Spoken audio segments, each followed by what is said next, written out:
Now in studio is Arnold Schwarzenegger. He's the author of the new book titled Be Useful, 7 Tools for Life. Governor, it's great to have you with us this morning. Thank you so much. Well, thank you very much for having me. We're going to talk through the book in some detail in just a moment, but do want to get your take on the day's news and the horrors we're seeing out of Israel. As a child of Europe, what are your reflections? Well, I don't think that it matters if you're a child out of Europe or if you're from America or born in Asia or whatever. I think it's a horrific thing that has happened. Unprovoked attack on Israel, tremendous violence. So many people have gotten killed. I mean, it's totally unjustifiable action. And so I think that, I was really saddened when I saw that. I said to myself, why does this happen?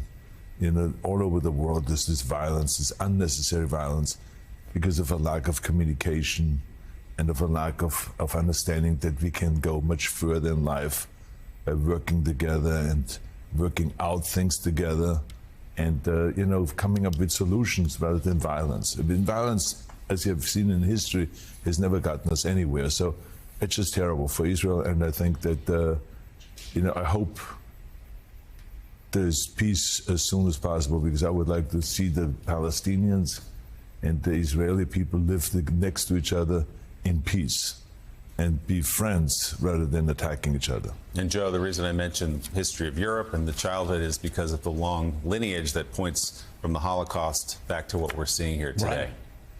Right. No doubt about it. And Governor, we were so moved by your visit to Auschwitz. You and I were there around the same time, and I'm curious your thoughts about the continued stench of anti-Semitism, not only across Europe and the Middle East, but we see it still here in America. Well, we have to do everything that we can to really talk about this issue.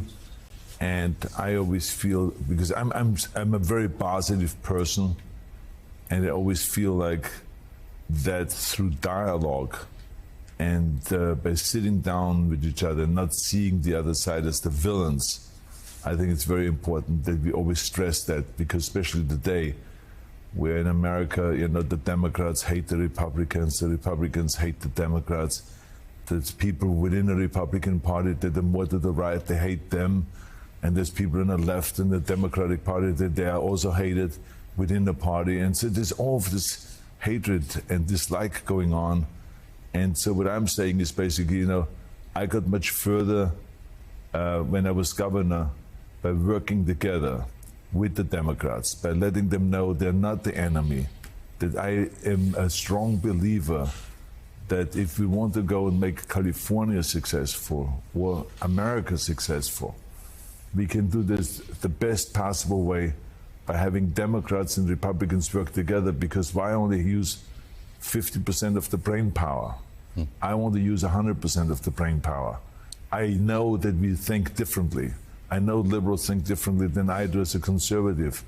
And I think that the ultra-conservatives think differently than I do as a conservative, because I'm much more in the center. So there's all of this, but we have to still get together, and we still have to figure out how do we make their ideas and my ideas and everyone's ideas come together and play like in a sports team, where the team plays together. It doesn't matter what the party affiliation is. There's Democrats and Republicans, independents, all kinds of people on the team, but they all play together. They don't ask each other, what party you belong to, and then they start playing together. So, I think it's just ludicrous in politics that people hate each other because they believe differently. So we have to just stress of getting together and solving problems together. That's what I'm always emphasizing. You have the unique perspective of having served in politics, worked in politics, but really transcending it as the movie star that you are.